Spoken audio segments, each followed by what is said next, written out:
양치질. 너무 열심히 하시면 오히려 수명이 줄어듭니다.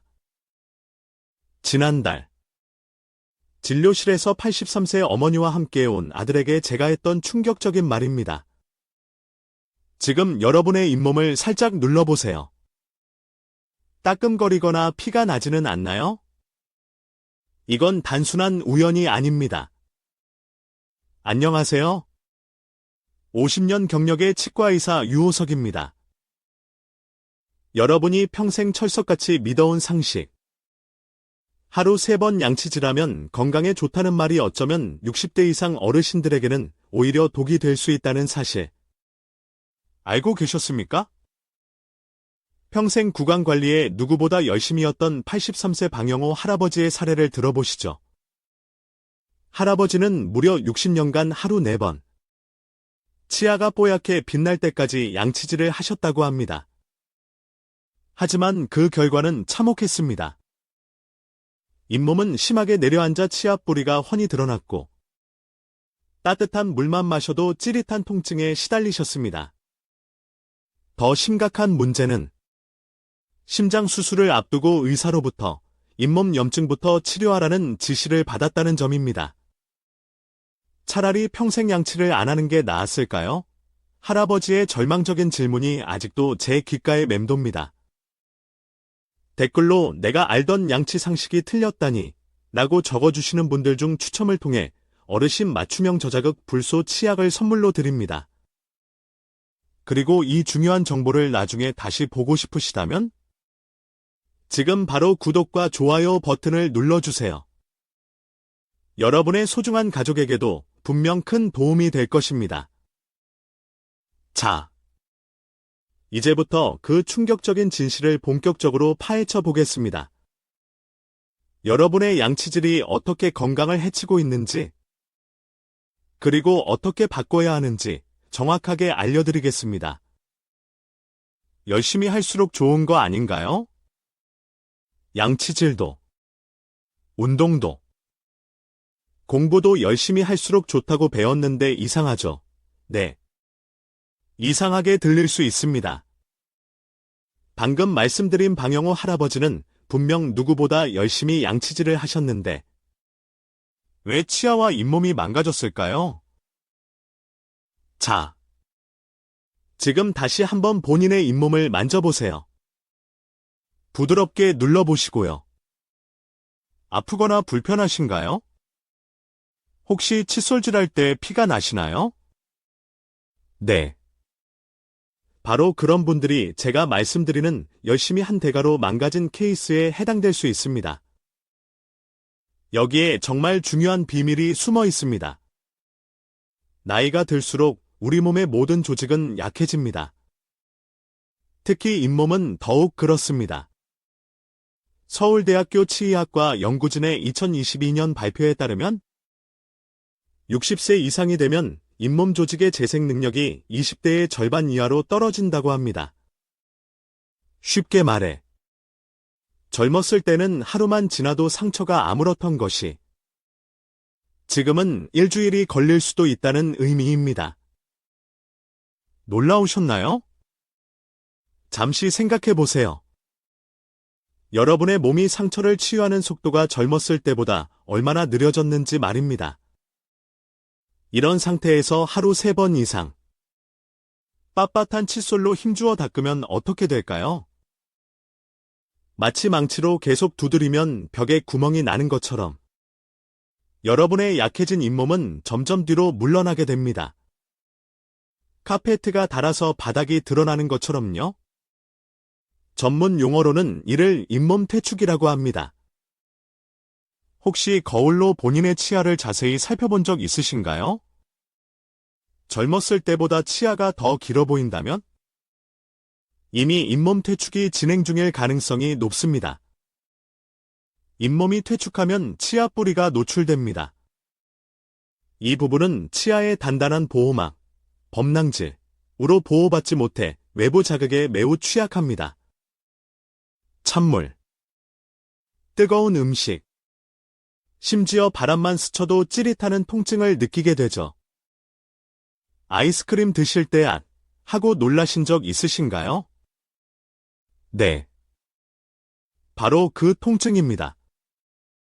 전문 용어로는 치아 과민증이라고 하죠. 그뿐만이 아닙니다. 잇몸이 퇴축하면 치아와 잇몸 사이에 빈 공간이 생기는데 이곳은 세균의 천국이 됩니다. 음식물이 끼기 쉽고 칫솔이 잘 닿지 않아 세균이 번식하기 딱 좋은 환경이죠. 결과적으로 잇몸 질환이 더욱 심해지는 악순환이 시작됩니다. 그럼 양치질을 아예 하지 말라는 말씀인가요? 아닙니다. 제가 강조하는 것은 올바른 방법으로 해야 한다는 것입니다. 60대 이상 어르신들을 위한 올바른 양치법. 지금부터 명확하게 알려드리겠습니다. 첫째, 하루 3번이 아닌 2번만 양치하세요.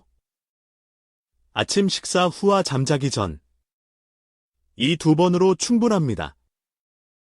연구 결과에 따르면 하루 2번 제대로 된 양치질이 3번 이상의 부실한 양치질보다 훨씬 효과적입니다. 둘째, 부드러운 칫솔을 선택하세요. 포장에 초극세모 또는 미세모라고 표시된 제품을 고르시면 됩니다. 이런 칫솔은 약해진 잇몸에 상처를 입히지 않으면서도 플라그, 치태를 효과적으로 제거합니다. 셋째, 45도 각도로 부드럽게 닦으세요. 칫솔을 잇몸과 치아가 만나는 경계에 45도 각도로 대고 작은 원을 그리듯 부드럽게 닦는 것이 중요합니다. 마치 계란 표면을 쓸어내리듯 가볍게 말이죠. 절대 힘을 주어 박박 문지르지 마세요. 넷째, 시간을 지켜주세요. 한 번에 2분 이상 닦지 마세요. 2분이면 충분합니다. 타이머를 맞추고 닦는 것도 좋은 방법입니다. 제 환자 중 78세 김순자 할머니는 이 방법을 6개월간 꾸준히 실천하셨는데 놀라운 변화를 경험하셨습니다. 처음에는 이 나이에 뭐가 달라지겠어 라며 반신반의하셨지만 한 달 후 피가 안 나요. 3달 후 찬물도 마실 수 있어요. 6달 후에는 선생님, 이렇게 간단한 걸 진작 알았으면 좋았을 텐데 하시며 행복한 미소를 보여주셨죠. 여러분도 그 미소의 주인공이 되실 수 있습니다. 지금 당장 화장실에 가서 여러분의 칫솔을 확인해 보세요. 칫솔모가 빳빳한가요? 아니면 부드러운가요? 지금 이 순간이 여러분의 구강 건강, 나아가 전신 건강을 바꾸는 시작점이 될 수 있습니다. 어쩌면 평생 해온 습관을 바꾸는 것이 쉽지 않을 수도 있습니다. 하지만 조금만 노력하면 여러분의 건강과 수명에 큰 차이를 만들 수 있습니다. 그런데 잠깐, 양치질 방법만 올바르게 한다고 끝일까요? 아니죠. 이제 또 다른 함정. 바로 치약에 대해 말씀드리겠습니다. 혹시 여러분, 광고에서 본 하얀 이를 위해 특별한 치약을 사용하고 계신가요? 그렇다면 특히 주목해 주십시오. 화이트닝. 퍼펙트 화이트. 눈부신 미소를 위한 특별 치약. 이런 광고 문구. 너무 매력적이죠? 지금 잠시 생각해 보세요. 여러분이 현재 사용 중인 치약은 어떤 종류인가요? 포장에 화이트닝이나 미백이라는 단어가 있나요? 만약 있다면 지금부터 제 이야기를 정말 주의 깊게 들어주셔야 합니다. 지난해 제 진료실을 찾아오신 75세 이영희 할머니 이야기를 들려드리겠습니다. 할머니는 정말 곱고 아름다우신 분이셨어요. 늘 깔끔하게 단장하시고 특히 본인의 미소에 큰 자부심을 가지고 계셨죠. 무려 20년 넘게 미백 치약만 고집해서 사용하셨다고 합니다. TV 광고에서 치아를 하얗게 자신감 있는 미소를 하는 문구를 보고 시작하셨다고 해요. 혹시 여러분도 비슷한 이유로 미백 치약을 선택하셨나요? 처음에는 효과가 좋았습니다. 치아가 눈에 띄게 하얘졌고 자신감도 생기셨죠. 하지만 세월이 흐르면서 이상한 증상이 나타나기 시작했습니다. 찬물을 마실 때마다 찌릿한 통증이 느껴졌고 심지어 부드러운 음식을 먹을 때도 불편함을 느끼셨습니다. 진료 결과는 충격적이었습니다. 할머니의 치아 표면이 심하게 마모되어 있었던 것입니다. 치아의 가장 바깥층인 범낭질이 얇아져 속에 있는 상아질이 노출되었고 이것이 극심한 통증의 원인이었습니다. 왜 이런 일이 벌어졌을까요? 미백 치약의 비밀은 바로 연마제에 있습니다.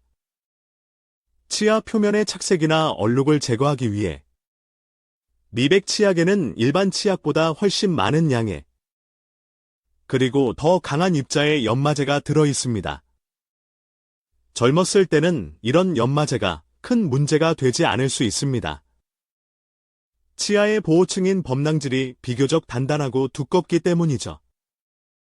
하지만 나이가 들면 상황이 달라집니다. 연세대학교 치과대학 연구에 따르면 65세 이상이 되면 치아 범낭질이 두께가 20대의 약 70% 수준으로 얇아진다고 합니다. 또한 범낭질이 밀도도 낮아져 외부 자극에 더 쉽게 손상됩니다. 이렇게 약해진 치아에 강한 연마제가 들어간 미백 치약을 매일 사용하면 어떻게 될까요? 마치 오래된 나무 바닥을 거친 사포로 계속 문지르는 것과 같습니다. 치아 표면이 점점 깎여 나가고 결국 속살, 상아질이 드러나 통증을 유발하는 것이죠. 그럼 어떤 치약을 써야 할까요?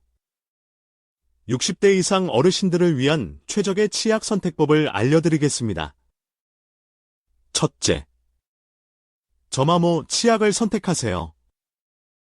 치약 포장에 저마모 또는 마모도 낮음이라고 표시된 제품이 좋습니다. 이런 치약은 연마제 함량이 적어 치아 표면을 덜 손상시킵니다. 둘째, 불소 함량이 높은 치약을 고르세요. 불소는 치아를 단단하게 만들고 충치를 예방하는 데 매우 중요합니다. 특히 나이가 들면 침 분비량이 줄어들어 충치 위험이 높아지므로 불소 치약은 필수입니다. 보통 1000ppm 이상 함유된 제품을 권장합니다. 셋째, 민감성 치약을 고려해보세요.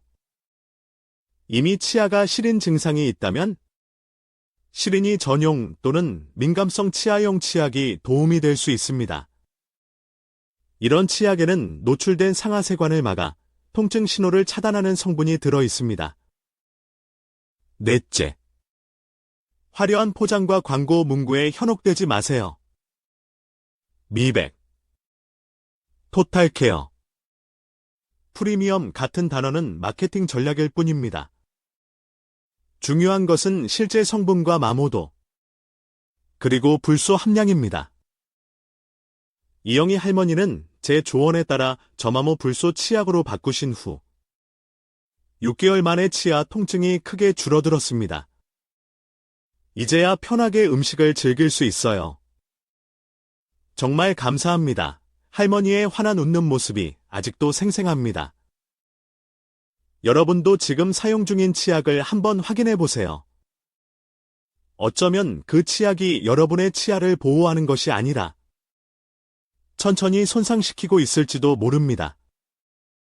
이제 많은 분들이 너무나 당연하게 여기는 또 다른 치명적인 습관, 식후 즉시 양치질의 위험성에 대해 알려드리겠습니다. 식사 후에는 바로 양치질을 해야 한다. 여러분도 이런 말을 귀에 못이 박히도록 들어보셨을 겁니다. 심지어 저 역시 치과의사로서 오랫동안 환자들에게 이렇게 조언해왔습니다. 하지만 이것이 특정 상황에서는 얼마나 위험한 조언이 될 수 있는지 알게 된 것은 비교적 최근의 일입니다. 제 오랜 환자이신 79세 정태훈 할아버지 이야기를 들려드리겠습니다. 할아버지는 매사에 매우 철저하신 분이셨습니다. 식사를 마치시면 곧바로 화장실로 달려가 양치질을 하셨고, 외출 시에도 항상 휴대용 칫솔과 치약을 가지고 다니셨습니다. 무려 60년 넘게 이 습관을 철저히 지켜오셨죠. 그런데 최근 검진에서 충격적인 사실을 발견했습니다. 할아버지의 치아 표면, 특히 앞니 부분이 전체적으로 심하게 마모되어 있었고, 범낭질이 거의 사라져 있었습니다. 어떻게 이런 일이 벌어졌을까요? 저도 처음에는 이해할 수 없었습니다. 그때 제가 놓치고 있던 중요한 사실 하나를 깨닫게 되었습니다. 우리가 음식, 특히 과일, 주스, 탄산음료, 식초가 들어간 음식 등 산성 음식이나 음료를 섭취하면 입안에서는 어떤 일이 벌어질까요? 입안의 pH 농도가 일시적으로 급격히 낮아집니다. 즉, 입안이 산성 환경으로 변하는 것이죠. 이런 산성 환경에서는 치아의 가장 단단한 보호막인 범낭질 표면이 일시적으로 부드러워집니다. 마치 달걀 껍데기를 식초에 담가두면 물렁물렁해지는 것과 같은 원리입니다. 고려대학교 치과대학의 연구에 따르면 산성 음식을 섭취한 직후에는 치아 표면의 경도가 최대 30%까지 감소할 수 있다고 합니다. 그리고 이 부드러워진 상태에서 원래의 단단함으로 회복되는 데는 약 30분에서 1시간 정도의 시간이 필요합니다. 자, 이제 질문입니다. 이렇게 일시적으로 부드러워지고 약해진 치아 표면의 칫솔질, 특히 연마제가 든 치약으로 힘주어 닦으면 어떻게 될까요? 맞습니다. 마치 젖은 종이에 펜으로 강하게 글씨를 쓰는 것처럼 약해진 상태의 치아 표면은 쉽게 마모되고 손상됩니다. 특히 나이가 들수록 치매 재광화, 치아를 다시 단단하게 만드는 능력이 감소하기 때문에 식후 즉시 양치질의 위험성은 더욱 커집니다. 그렇다면 언제 양치질을 해야 할까요? 정답은 식후 30분에서 1시간 후입니다. 이 시간은 우리 몸의 침이 자연스럽게 입안 환경을 중성으로 되돌리고 약해진 치아 표면을 어느 정도 회복시키는 데 필요한 최소한의 시간입니다. 하지만 그동안 음식물 찌꺼기가 치아에 남아있는 건 괜찮나요? 라고 물으실 수 있습니다. 좋은 질문입니다. 식후 즉시 양치질 대신 구강위생을 관리하는 올바른 방법을 알려드리겠습니다. 첫째, 식후에는 그물로 가볍게 입을 헹구세요. 이것만으로도 입안에 남아있는 큰 음식물 찌꺼기와 산성 성분을 상당 부분 제거할 수 있습니다. 둘째, 불소 함유 구강 세정제를 사용해 보세요. 단, 알코올 미함유 제품으로 식후에 불소 함유 구강 세정제로 입을 헹구면 치아 표면을 보호하고 폐질을 중성화하는 데 도움이 됩니다. 셋째, 자극적이지 않은 음식, 산성이 낮은 을 드신 후에는 설탕 없는 껌, 무설탕 껌을 씹어보세요. 껌을 씹으면 침 분비가 촉진되어 구강 환경이 더 빨리 중성화되는 데 도움이 됩니다. 넷째, 그리고 식후 30분에서 1시간이 지난 후에 부드러운 칫솔과 저마모 불소 치약을 사용하여 부드럽게 양치질을 하세요. 정태훈 할아버지는 이 방법을 꾸준히 실천하신 후 불과 6개월 만에 치아 마모 진행이 멈추고 시린 증상도 크게 감소했습니다. 이제 와서 이걸 알게 되다니? 하지만 늦게라도 안 것이 모르고 계속 망가뜨리는 것보다 훨씬 낫죠. 할아버지의 말씀이 제 가슴에 깊이 와닿았습니다. 여러분도 지금부터라도 식후 즉시 양치하는 습관을 바꿔보세요. 평생 해온 습관을 바꾸는 것이 쉽지 않겠지만 이 작은 변화가 여러분의 소중한 치아 건강에 큰 차이를 만들어낼 것입니다. 이제 많은 어르신들이 흔히 경험하지만 그저 노화의 일부라고 체념하시는 문제. 바로 입마름, 구강 건조증에 대해 말씀드리겠습니다. 이것이 단순한 불편함을 넘어 심각한 건강 위험 신호일 수 있다는 사실. 알고 계셨나요? 요즘 입이 자꾸 마르는데 나이 들면 원래 그런 거 아닌가요? 제 진료실에서 가장 자주 듣는 질문 중 하나입니다. 실제로 많은 어르신들이 입마름을 그저 나이 탓으로 여기고 참고 지내십니다. 하지만 이것은 매우 위험한 생각입니다. 제 오랜 환자이신 85세 최영수 할아버지 이야기를 들려드리겠습니다. 할아버지는 약 3년 전부터 입이 마르기 시작했습니다. 처음에는 나이 들면 다 그렇지 뭐라고 생각하며 별로 신경 쓰지 않으셨다고 합니다.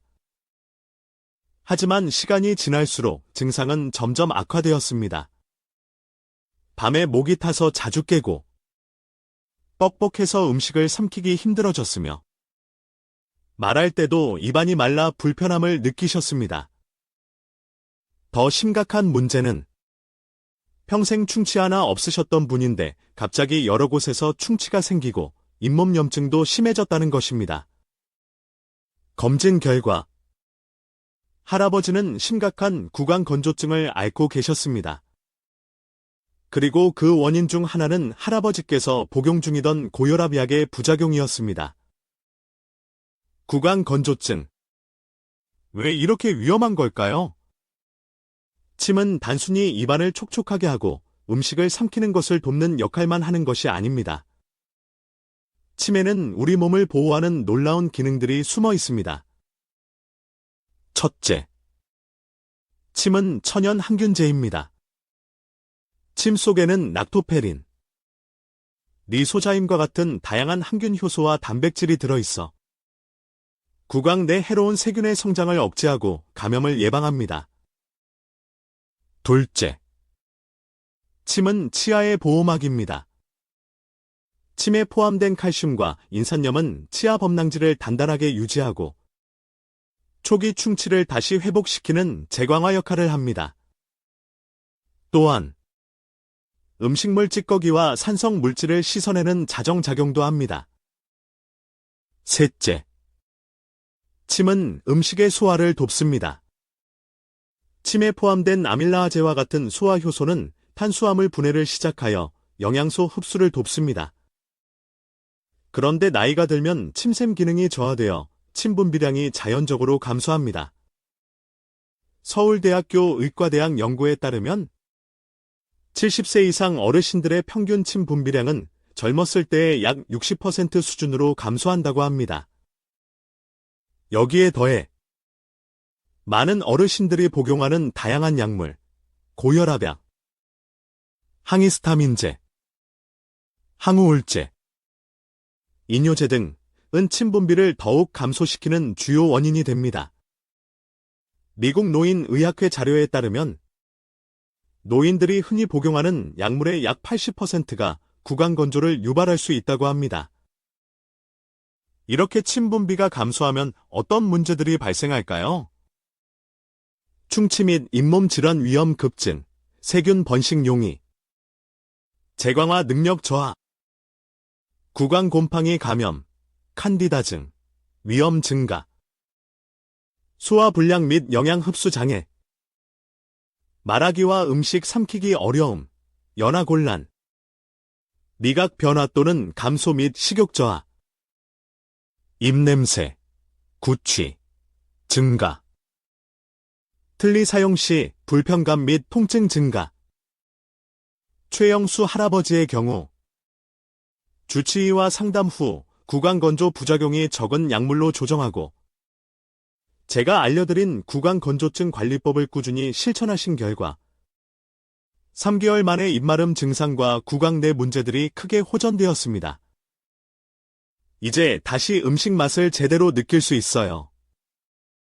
사는 즐거움이 돌아온 것 같아 라고 환하게 웃으며 말씀하셨죠. 자, 그렇다면 구강건조증을 어떻게 관리할 수 있을까요? 몇 가지 실용적인 방법을 알려드리겠습니다.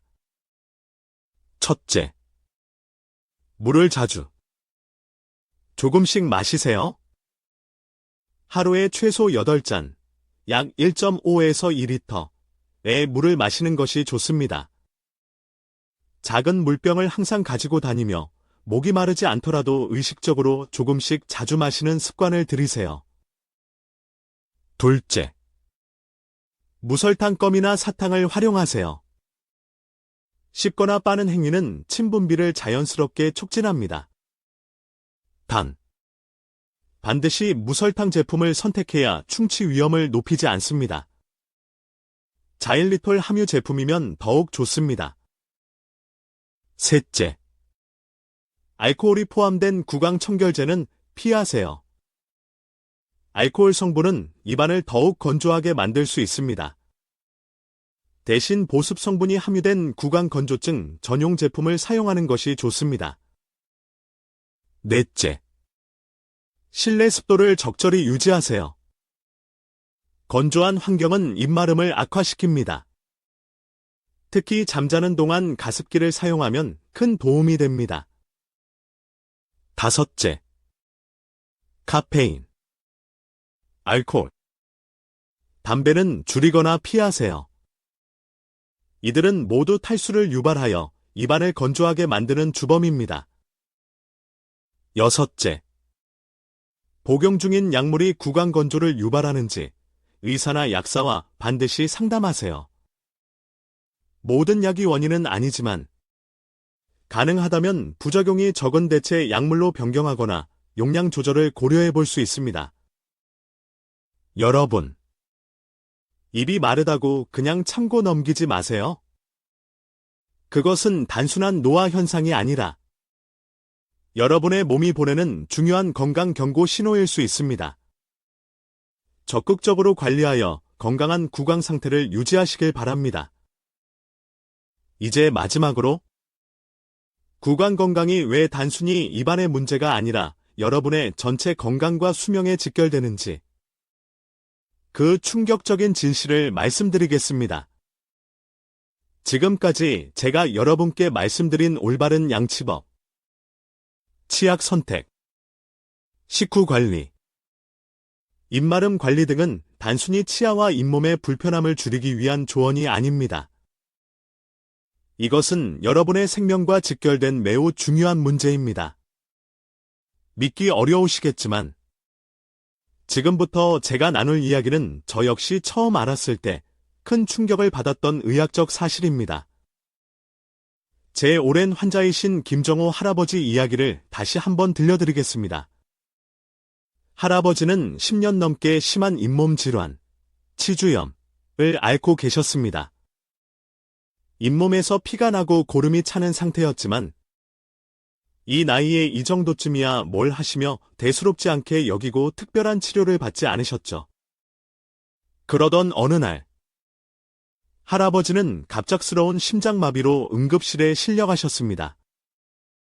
다행히 빠른 조치 덕분에 위험한 고비는 넘기셨지만 심장 전문의의 말은 충격적이었습니다.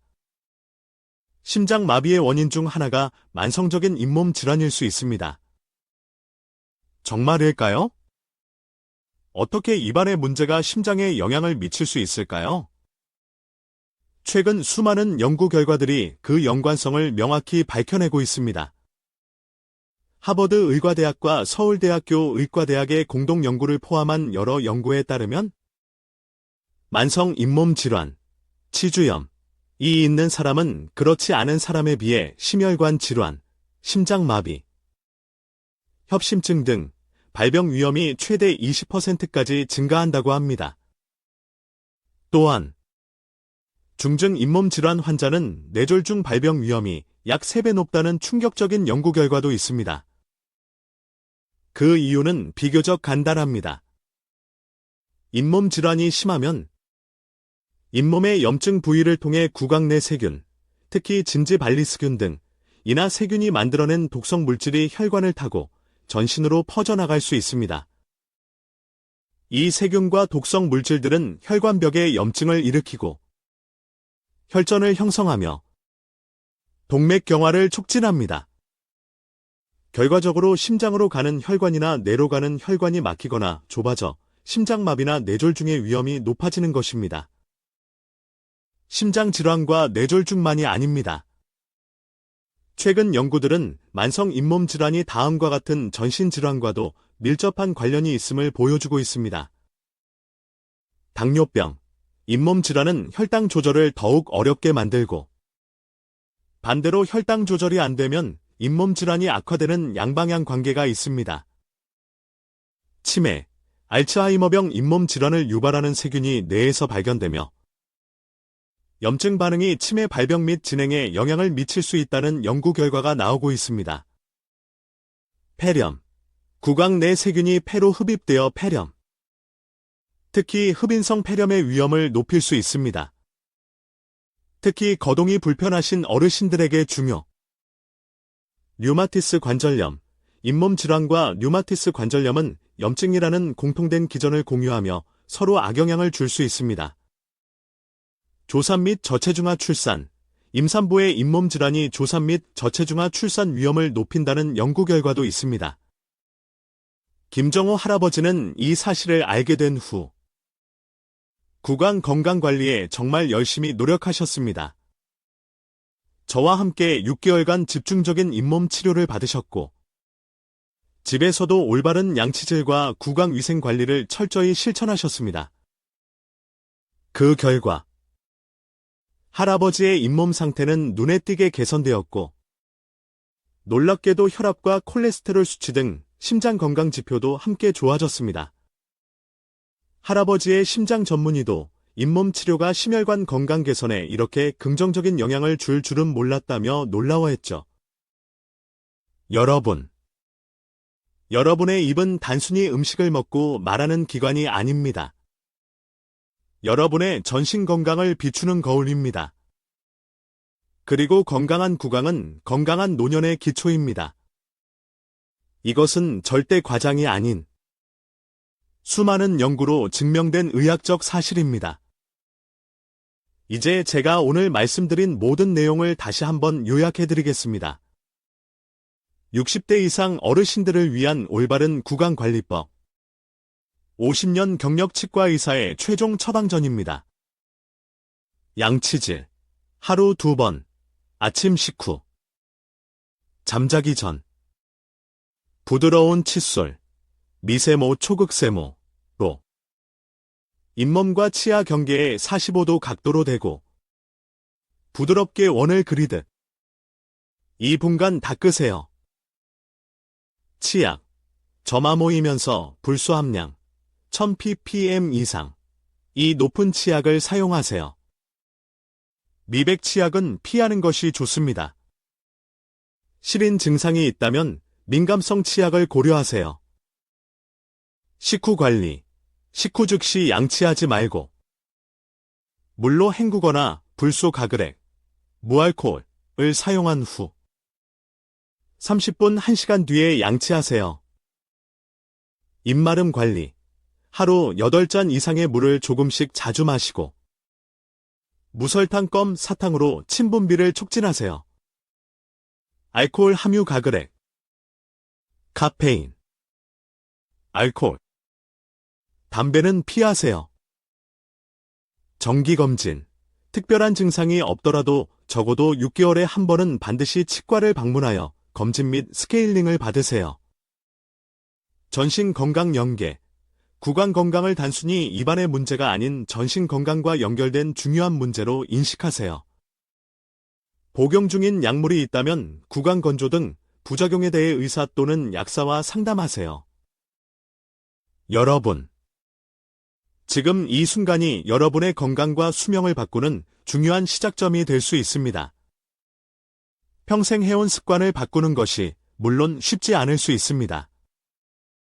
하지만 오늘 제가 알려드린 방법들을 하나씩 실천해보세요. 그 작은 변화가 여러분의 건강, 삶의 질, 그리고 궁극적으로는 수명에 정말 큰 차이를 만들어 낼 것입니다. 너무 늦었어라고 생각하시나요? 절대 그렇지 않습니다.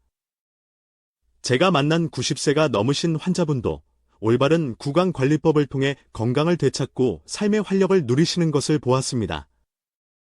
나이는 정말 숫자에 불과합니다. 지금이 바로 시작하기 가장 좋은 때입니다. 여러분의 건강한 미소가 오래오래 빛나기를 진심으로 바랍니다. 그리고 그 환한 미소와 함께 건강한 심장, 건강한 뇌, 그리고 활기차고 행복한 노년을 누리시기를 응원합니다.